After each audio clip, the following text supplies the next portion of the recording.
โตขึ้นจะได้พิแล้วพิเศษตอนนี้นะสำหรับโตผู้เดียวเอาโตจะได้เพิ่นคือจะได้คือจะได้ไปเลย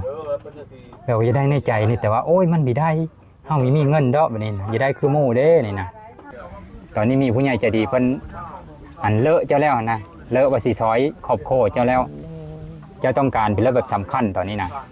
ตอนนี้กำลังจะเดินทางไปบ้านหนองโบเมืองอัศพรแขวงสวรรณเขตมี FC ผู้นึงเพิ่นเป็นคนกัมพูเจ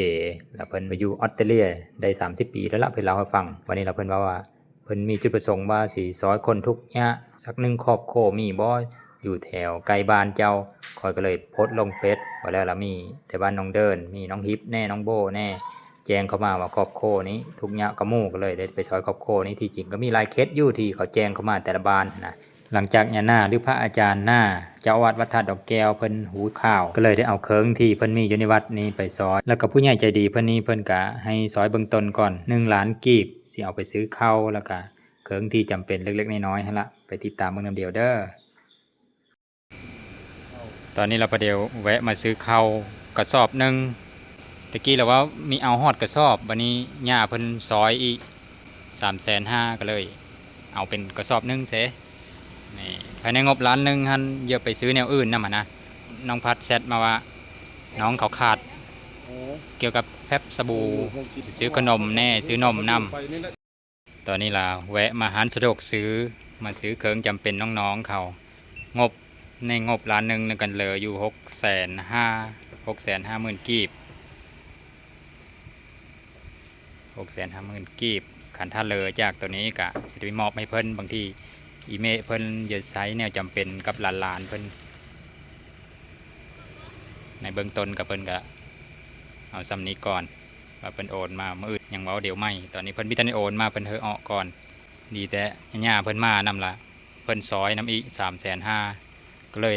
ได้เป่าเข้าเป่าใหญ่เสเป่านึงนี่ตอนนี้ยังเหลือ170 กว่าพันปกติค่อยถ่ายแต่ประเภทนี้ต่างๆและสาวๆอันนี้เราเพิ่นทักเข้ามาก็เลยได้ถ่ายแนวนี้เคยถ่ายให้เขาช่วยเหลืออันนั้นอันนี้แต่ว่าบ่ค่อยมีผู้ใดช่วยเหลือเพราะว่าเฮาบ่ได้ถ่ายแนวนั้นมาแต่ต้นตอนนี้ก็มาฮอดเฮิร์นเพิ่นแล้วยังผู้ขับรถไปตามพ่อบ้านเพิ่นมาคุยอยู่มาแจ้งกับเพิ่นฮู้จักนำผ่านเห็นว่ามีไม่ออกผู้นึงไม่ออกไปสังเกาะฮิปแล้วก็ซื้อเฟซแล้วมันไม่ออกฮิปบ่ฮิปเล่าคอมเมนต์อยู่หั่นว่ามีอันนึงชื่อว่าเมโต้งแม่นบ่ยานาเพิ่นกำลังอธิบายว่าเพิ่นเห็นเขาไปคอมเมนต์ในโพสต์ที่ค่อยโพสต์ลงหั่นเนาะให้คันบ้านเนาะก็ได้เบิ่งแย่งอยู่เนาะบ่แม่นสิว่าปลาลาแท้ดอกบางเทื่อก็ได้มาซ่อมแซมไอ้น้องปกสเฮาก็ได้มาซอยเหลือลาวเนาะก็มาซ่อมแซมมุงเฮือนมุงซ่านเฮาก็บอกอยู่ว่าหาติดตามเบิ่งเด้อนะแล้วก็มีผ่านนะเนาะโดยเมื่อปีกายนี่ก็ได้ฮิปเข้าหั่นอัน2 เป๋าเนาะมาซอยเหลือเขาเป็นเขาเปิ้หลังจากบุญกองเข้าแล้วหั่นนะบ่แม่นดอกสิปลาอะไรหั่นนะเบิ่งก็จะตั้งก็บ่ได้พาได้ไล่บ่ได้ปลาได้ไล่เบิ่งอยู่กันอยู่มีหยังก็เมื่อปีนี้ก็แสดงให้น้องเบิ่งแล้วว่ายังสิมีอยู่ว่าก็บ่หลายนั้นสำบ้านเฮาแน่เนาะก็ว่ามีเครื่องมีของก็ข้าพเจ้าเองก็เคยได้มาบริจาคให้ลาวบ่แม่นดอกนั้นมาเฮือนั่นแหละเครื่องที่ว่าในเฮือนมันคู่มือเนาะเครื่องเฮามีเนาะโดยแม่นแสดงว่าทางบ้านเป็นผู้เฮ็ดเธอนี่ก็เนาะปุ๊บบ่แต่เมื่อก่อนเป็นมีโพของนางที่เสียชีวิตได้ลูกสาวแล้วนะอ๋อเมื่อก่อนเรามีลูกสาวเนาะลูกสาวบ้านนี้ได้ลูกเขยเนาะได้ลูกเคยสู้บ้านน่ะนี่พ่อผู้น้อยนี่และหลังจากมันก็บ่ได้เฮิงก็เสียชีวิตลูกสาวเราลูกสาวเดียวเด้แล้วบ้านเสียชีวิตแล้วก็มันก็ไปทางไม้เนาะคนเนาะแต่ว่าเราเป็นผู้เฮ็ดเฮินนี่ก็ได้เรามาอยู่เราเฮ็ดกับบ้านเมืองเฮาซอยกันเพราะว่าเรามีครูมีหมู่หลายหั่นนะเราก็คนกว้างหน่อยนึงพวกเฮาก็เบิ่งกับไอ้น้องก็เขาก็มีความสามัคคีเราก็เป็นคนผู้นึงที่ว่าเคยเล่านะเป็นคนที่ว่าดูมันขยันเพียรเท่านั้นหั่นน่ะโอ้ยับมาเลยยับมามีแต่ผู้หญิงกล้ามใหญ่ทั้งหมดวันนี้เอาเป็นได้ป้าเป็นก็ทักได้สบายดีอีเมสบายดีลูกเดี๋ยวนี้อีลาเพิ่น3 คนหลานเพิ่นเราเอาที่นี่บอกตัวนั้นเอาไปลุมเนาะเอาไว้ลุมก็ได้ตัวนับก็อนุโมทนาบุญน้ำยาเพิ่นตามที่เคยเอาแล้วพี่น้องเอ่ยประกาศลงเฟซแล้วก็มีผู้แนะนำมองนี้หลายกว่าหมู่ที่จริงมันก็มีหลายเคสอยู่ มีหลายบ้านอยู่ แต่ว่ามองนี้สาหัสก็โม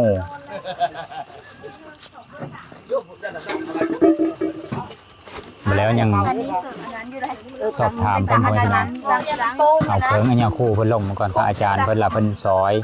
เจ้าวัดวัดท่านดอกแก้ว ทำมือคู่เนื้อ แจ้งเพิ่นว่า อย่าสระผมก็ซ้ำศีรษะเป็นขนมสบู่กระซองนี่ เอ ขนมกระ อ ลาย ได้เป็นลูกพร้อม ตามแฟบแน่ตามอีลาแจงเฮอละตามน้องพัดแจงเฮอ แจ้งลูกพี่เพิ่น แล้วก็ พลาดอัน นี่หลายอย่าง ถูกพลาด สบู่กระซองผู้สระบุ จั นี่ ดหนักจัดเต็มมาเลย อันนี้เบื้องต้นก่อนนี่นะเพิ่นซอยมาล้านหนึงก่อนมื้ออื่นมื้อฮื้อเพิ่นยังฟ้ามาอันนี้ล่ะเพิ่นเอาเงินค่อยเอาก้อนในเบื้องต้นก่อน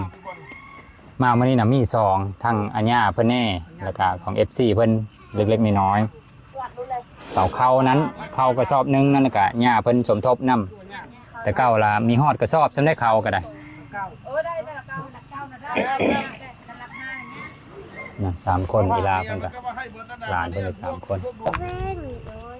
เฮ็ด เห็ ห้อง น มือ แน่ห้องปห้า ห้องป .5 ผู้ จัก ปก นี่ที่ปกอเนาะปกอเสื้อสละอางจักติจักอยู่เนาะย่างสบู่จัก อีเมลเพิ่นแนะนำโตเป็นทางการด้วยซื้อแนวเลอวะอีเมลเนี่ยซื้อตรงอายุอีเมลเดทเลอร์แล้ว 50 ปลายแม่น่ะ อ๋อ50 ปลาย50 ปลายเนาะมีทัน60อยู่ โดย เดี๋ยวเพิ่นเล่าคร่าวๆให้ฟังแน่ว่าอันเจ้านั่นเป็นคนบ้านหนองเดินแล้วมาเอาโพอยู่นี่นั่นนั้นบ่ เป็นคนบ้านเดินแล้วแหละมาเอาปู่จุพีเด้อปู่กับพ่อตายป้าแล้วก็ลงมาอยู่กระท่อมนี่แม่น่ะ อ๋อเดี๋ยวอยู่ แต่ ตู้ บ้านได้มึกปู่เคยอยู่นี่ โอ้ทั้งบ้านทั้งเมืองเพิ่นปลูกอยู่นี่ เออ วันนี้ล่ะเจ้าแล้วมีลูกสาวผู้หนึงนั่นนั้นบ่ มีลูกสาวผู้หนึงแล้วเพิ่นก็ตายป้าแล้วก็อยู่ แล้วเพิ่น น้ำ ได้ ร้าน เพิ่นได้ซุ่มเด็กน้อยนี่แล้วก็ตายนั่นนั้นบ่ โดย อืมผู้นี้ได้จ้ะผู้นี้ก็ลูกเล่าบ่ผู้นี้ก็ แม่นมดฉาม ให้ มัน มา นี่ สาม นะ เลยโอ้บัดเพิ่นเซแล้วก็เพิ่นเซอันเฮิงเฮาเลยเพิ่นได้ผู้นี้เฮิงเฮาเลยยังเซนะ พี่น้องไอ้โกหมูนี่แหละแม่มันเสป้าน่ะได้21มือ แน่21มื้อนึง ได้21มือแล้วแม่ตายป้าแม่มันน่ะพิษกรรมตาย แม่ นะ พิษกรรมแล้วก็ตาย ตายป้าแม่พิษกรรมแล้วก็เลยตายป้าผู้นั้นน่ะเฮ็ดเก่งเท่าใด ผู้เลิกผู้นี้นำบ่ ผู้เฒ่านะ อ๋ออายุเท่าเลิกผู้เฒ่านี่นะ มาเกิดที่ 11ปีเห็นป .5 นั่นล่ะเนาะ เก่งกว่าย่านะย่า เห็นป .5 บัดเยอะมากะละเป็นพี่เลยเยอะ เลิกผู้ที่สอบนะ พ่อมันนี่ พรมานี่ผู้นี้ซื้อนี่เลยวะซื้อเพ่งผู้น้อยนั่นเด้พร สะ จะ วอ ซื้ น อ มันนี่ วอน สะวอน สาวอนบัดผู้นี้ละพรมานี่ผู้นี้เพ่งผู้กกนี่แหละซื้อเพ่งอืม สาวพ่อเนาะ อายุเท่าไหร่วะผู้นี้นะ7 ปีผู้นี้11ผู้นั้นได้จ้ะ2 ปีปี8 เดือน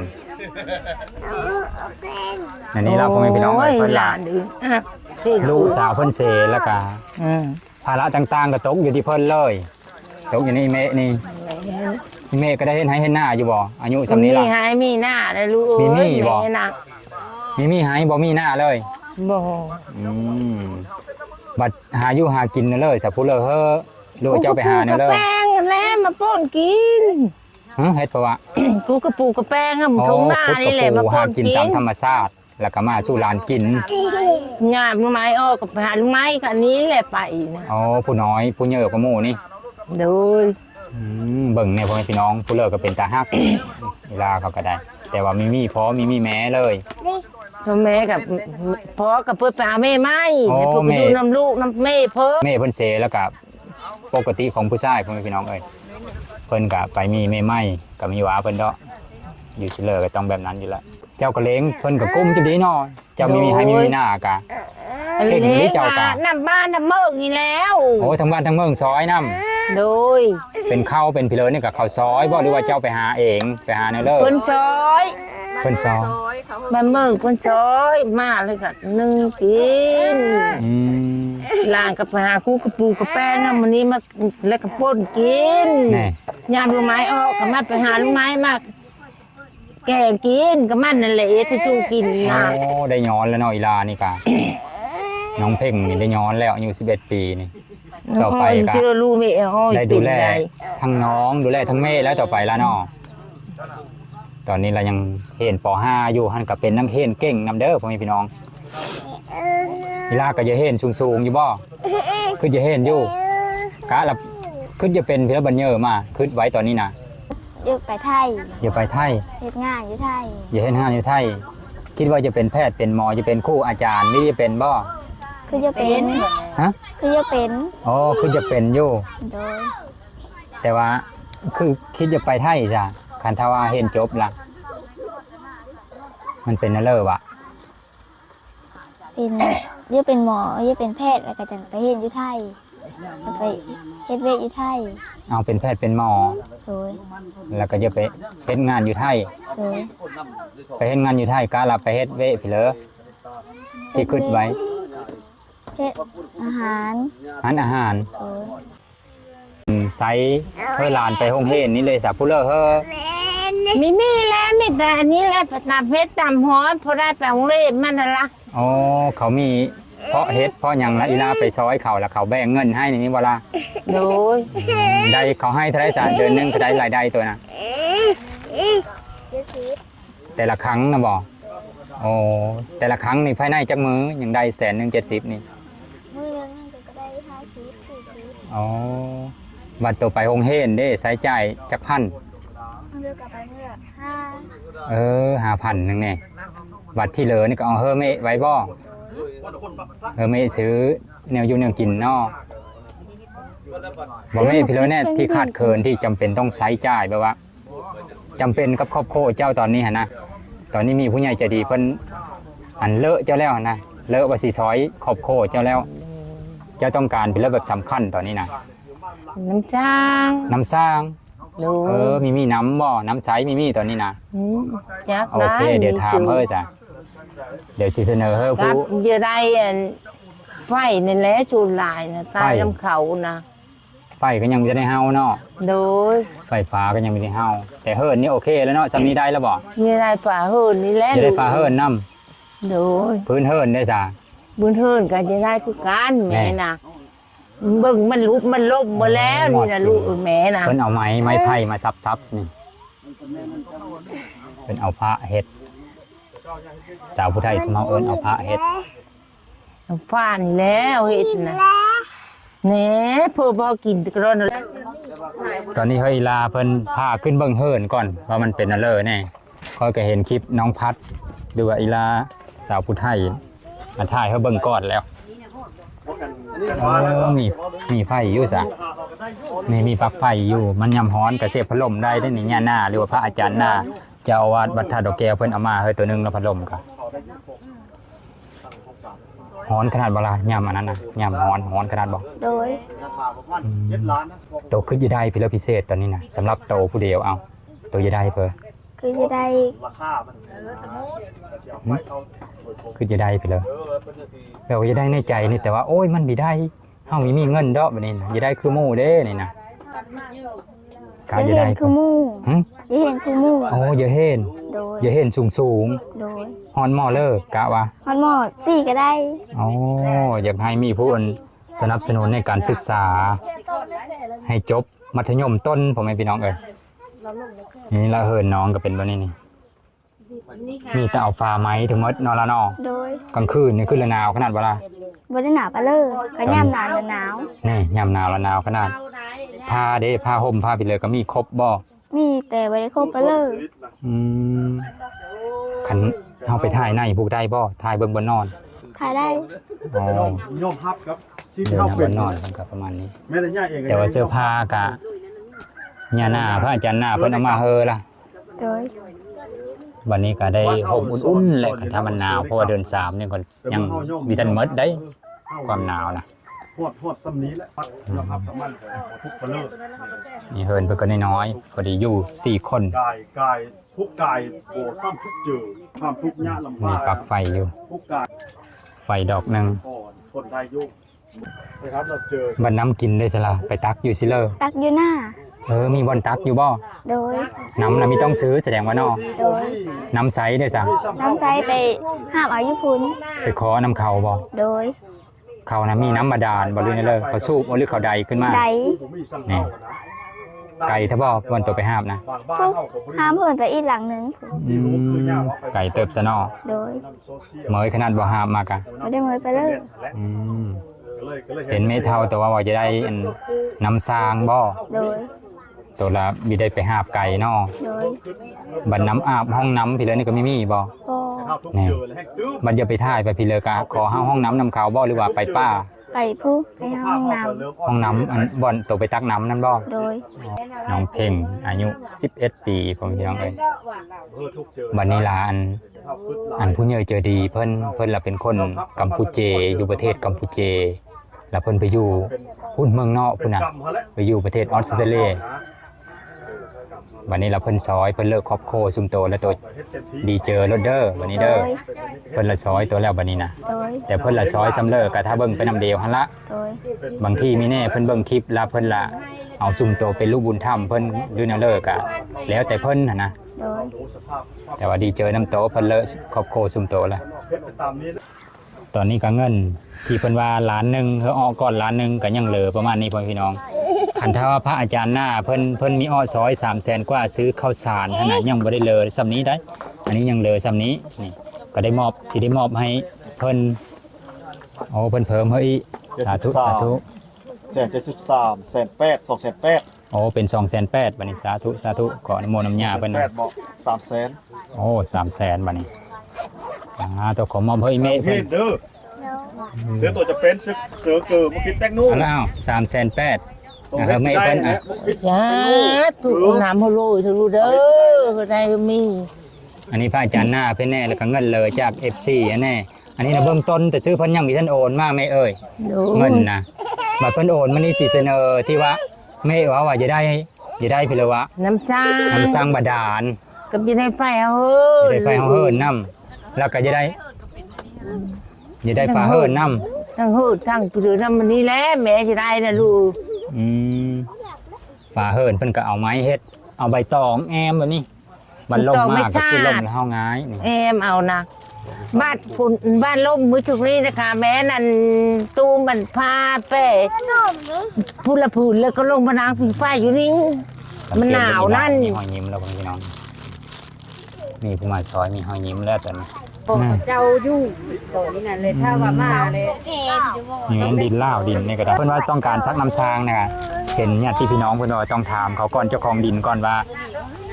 เขาสิอนุญาตให้ซักบ่เพราะว่าเพิ่นมาอยู่ชั่วคราวเลยซื่อนะ ข่าวอยู่ย้อนข่าวมีมี่ อยู่ย้อนว่าแม่เพิ่นน่ะมีมองอยู่มองเศร้าเขาก็เลยให้อยู่ น้องบ้านเมืองแล้วเฮาอยู่ ผู้เลิกว่าดินผู้เลิกว่าพี่น้องเพิ่นน่ะเลิก ดี พี่น้องเพิ่นนี่ แม่น พี่น้องเพิ่นเนาะน่าจะไม่มีปัญหานะว่ากันว่าพี่น้องเพิ่นยันว่าของผู้ โย อื่น มันก็มีนั่นแหละบ้านเขาจะข้ามที่ขายกันโย อ๋อ แม่ก็มีเมียมาอยู่ โอเค นี่นะ ยังมีมี่แล้วล่ะข่าวละป้าเฮาอยู่ อ๋อโอเคตามนั้นจะต้องคุยเดียวจะดีก่อนละซักก็ได้ ประมาณมื้ออื่นมื้อฮื้อหรือมื้อเลิกก็ไปเอาเงินพุ่นละ โด มาเอา ย เดี๋ยวไม่เพิ่นฝากมาเฮอพุ่นละ ขอแบบซื้อนะเอ้ยน้องเป็นการจะอยู่เฮอหั่นนะ เอา อีแม่นดอกเขาก็ว่าเอาติมร้อยเท่านั้น อืม เฮาขอได้เฮาซื้อเอาได้นะก็เอ้ยน้องก็บางเธอได้อยู่แบบนั้นนะ อ๋อ ได้ถามได้พิจารณากันก่อนถึงสร้างลงทุนลงไฟนี่นะ แน่ เห็ดซ้ำนี้มันโถดเป็นเขาเลยก็ได้เหินซ่าน คันถ้าไฟกับเสาน้ำเขาอันไซน้ำเขานี่ก็ไม่ได้บ่ต้องลงไม้บ่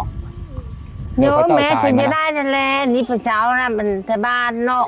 เฮาก็อ้อซอยคารวะ ไม่ได้ออกได้ค่ะไม่เอา มีได้เอาพี่เลย เออ ไม่เอาไปเลย เงินเขาก็ไม่ได้เอานะแม่ค่ะแม่มี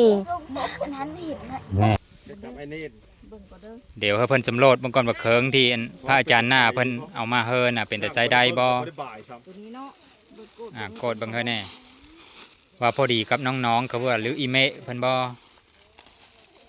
มีทรง เพิ่งวัดหั่นแหละ เครื่องวัดเขามาถวายมาอันนั้นนั่นแหละเพิ่นว่า เอาได้อยู่อันนี้ย่าเพิ่นบ่ได้บ่ายซ้ำแม่จับสนุกอย่าง สายถึงคือใหญ่เว้นนุ้งบัดยืด ไปโรงเรียนก็เป็นนี้บ่ล่ะ โด อัน ย นี้ว่ากระเป๋าอีลาพายไปโรงเรียน โดย ว่าทุกค สิ น เลอ เอฟซีนะเบิ่งในอีลาเป็นหลังมันนะนี่นะ หลายสลือล่ะ เดี๋ยวปัญหา บัดไปของเฮดแล้วขี่รถทีบไปเวลานี่นั่นเลยย่างไปบ่ไกลแต่บ่ของเฮด ร นะ ถขี่รถไปน้ำมูก ขี่รถจักรบ่ บ่ขี่รถที่ไฟฟ้า หรือที่ไฟฟ้าอ๋อ ตีรถทีบแต่ เห็นอีลา แต่ก็ไปน้ำ ถ่ายเมื่อวานนี่ว่าตีรถทีบเพิ่นแตะว่ะสิเลอแน่ ว่าตีรถทีบ แม่โชว์ คันท่าว่า ตีนหนึ่ง คันท่าไปเป็นตีนเธอก็ได้บ่เป็นตีนเธอก็ใช้ได้ ได้นั่นแหละ บ้านนักกุจานพุ่นแหล้วเนาะทานนั่นแค่ปั๊มน้ำมันในโพในโมนะ นี่บ่โตเพิ่นยังจะใช้อยู่บ่ล่ะนี่ โดย จะใช้อยู่บ่หรือว่าไปน้ำโมหรืออย่าปะล่ะนี่ ยั่ง ยังจะใช้อยู่กระทำมันขี่ได้นะ โดย ตอนนี้ล่ะอัญญาหน้าพระอาจารย์หน้าเพิ่นเพิ่มเฮอ100,000เพิ่นไปซ่อมรถซ่อมตีนรถทั้งหลังไปเป็นตีนรถอีลาขี่ได้ขอบเจออัญญาเพิ่นแน่ ขอบใจเด้อ ญาเพิ่นก็เป็นผู้เมตตาคือว่าหั่นละเป็นพระสงฆ์สามเณรแน่นอนเบอร์หนึ่งอยู่แล้วเรื่องเมตตาเพิ่นตั้งใจมีถือเกิบบ่หรือว่ามีอยู่บ่ นี่ สิเลิกเกิบงามซำเลิกอ๋อ กังเลยจองนี่เท่ากัง พอใส่ได้อยู่เนาะอืม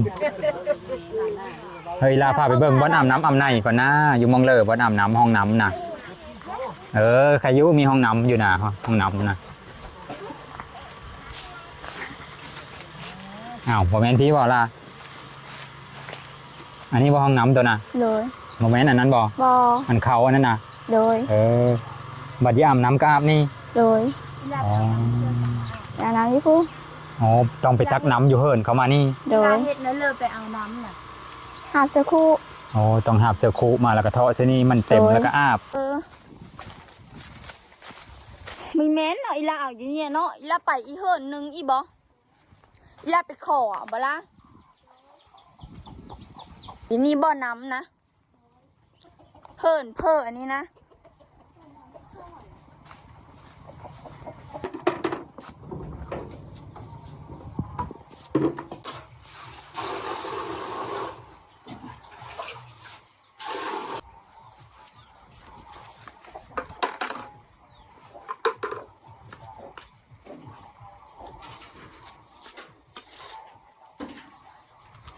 อีลามาตักอายุนี่คู่มือเลยเนาะล่ะ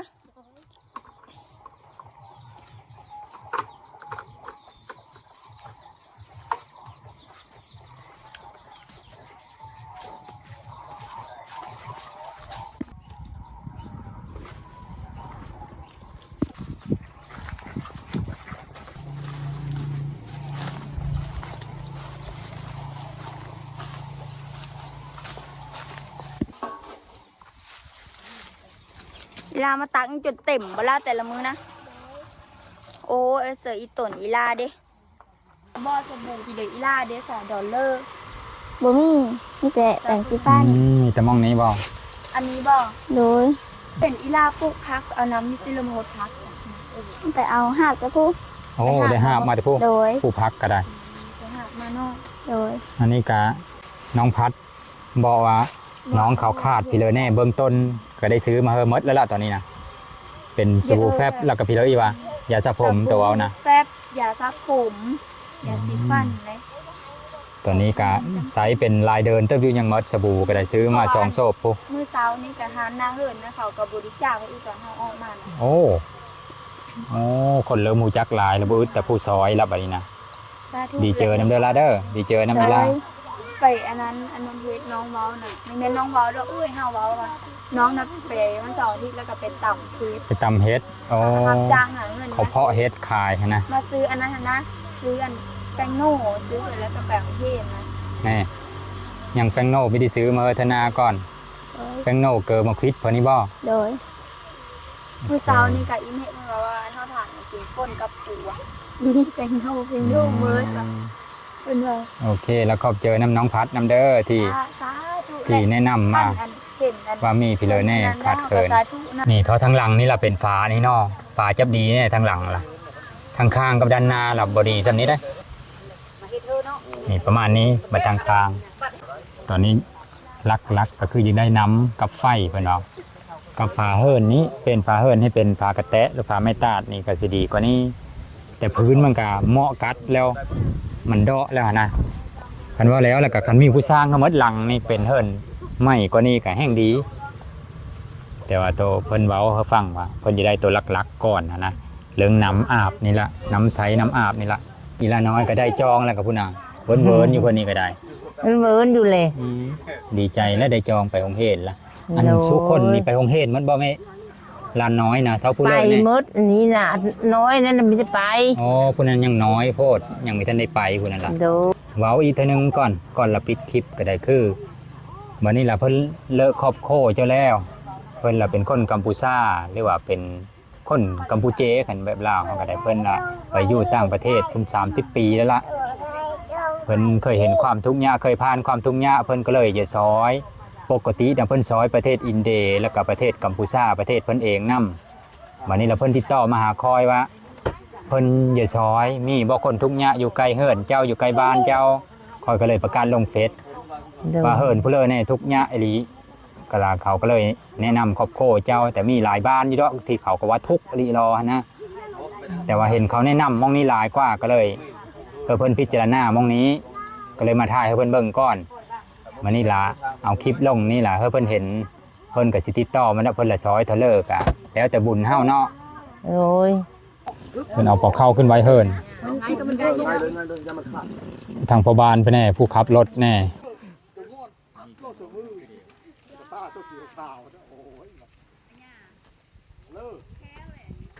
แล้วจะว่าต้องคือสิแคบว่าเอากระตามมาก่อนปั๊บเลยแต่ทัก พกก็มี โน่นซะเป็นว่านสิจัดว่าน มีบ่จอยนำกับสาวผู้ไทยนำเพิ่นก็มาถ่ายคือเดียว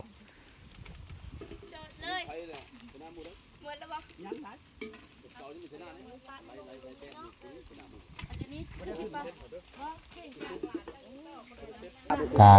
ขอกระมกขอบเจอนำญาเพิ่นนำขอให้เพิ่นเจริญในธรรมขอขอบคุณอ้ายฮักเพิ่นอยู่ต่างประเทศนำเด้อพิเศษก็ขอกระมกขอบเจอนำไทยบ้านหนองเดินที่แนะนำครอบครัวนี้มาเด้อมีน้องฮิปแล้วก็น้องโบนำที่แนะนำก่อนหมู่แล้วก็มีผู้อื่นต่อเสริมมาอีกนะตอนนี้เพิ่นก็เลิกครอบครัวเพิ่นสิซอยครอบครัวนี่ละหลังจากเขาได้อ่านข้อความว่าครอบครัวนี้ทุกอย่างกับโมกับหลายซ่องมาถ่ายกะแล้วมี FC ฟ้ามาซอยหลายซ่องแล้วได้นี่ทางซ่องบ่จอยในซ่องอีลานำ ขอบใจเด้ออยู่ดีไม่แห้งเด้องานพญานลูกค้าได้มาซอยกะเฮือมันเฮือยืนเด้อเป็นผู้อมให้เด้อตัวหน้าไป ตอนนี้เพิ่นโอนเงินมาให้แล้ว เดี๋ยวสิไปเอาเงินอยู่ดงเห็นมาแล้วสิปรึกษาเดี่ยวเลิงว่าสิเฮ็ดน้ำสร้างให้เพิ่นต่อไป